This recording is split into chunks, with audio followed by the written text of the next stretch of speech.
இன்னொரு விஷயம் சொல்கிறேன் ஜெனி, லவ் பண்ணுறேன் அது இதுன்னு வீட்டு ஃபிசிக்கலாக நீ இன்வால்வ் ஆகிட்டியானா, புரியுதா நான் சொல்கிறது?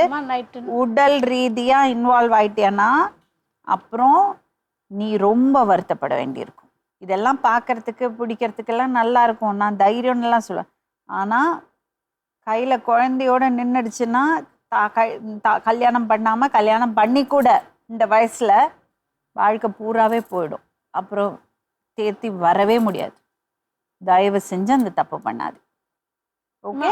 விபரமா இருக்கிற பிள்ளைங்களே எப்படி போயிடுது ஒன்றும் தெரியல, ஏமாற்றி விட்டுட்டு போயிடுவாங்கன்ற ஒரு பயம்தாம்மா எனக்கு. நாளைக்கு நீ லவ் பண்ணியன்னா, லவ் பண்ணுறது பையன்கிட்ட சொல்லு, உனக்கு அவனை பிடிக்குமா, ரொம்ப பிடிக்குமா சொல்லு, நம்ம கல்யாணம் பண்ணிக்கலாம், ஆனால் இப்போ கிடையாது, நான் படித்து நல்ல ஒரு நிலைமைக்கு வந்து வேலைக்கு போய் அதுவரை நீ வெயிட் பண்ணு. அவன் உண்மையான ஆளானா வெயிட் பண்ணு. இடையில போய் சினிமாவுக்கு போகிறது, கேன்டீனுக்கு போகிறது, அப்புறம் ஹோட்டலுக்கு போகிறது, இந்த வேலையே வச்சுக்காதே. எத்தனை நான் பார்க்குறேன், நான் இங்கே எவ்வளோ பார்க்குறேன். அந்த தப்பு மட்டும் பண்ணாது. இப்போ நான் அப்படி கிடையாது, நான் உன்னை பார்த்துப்பேன் நல்லா தான் சொல்லுவாங்க. ஆனால் அம்மா சொல்கிறது தான் கரெக்ட்.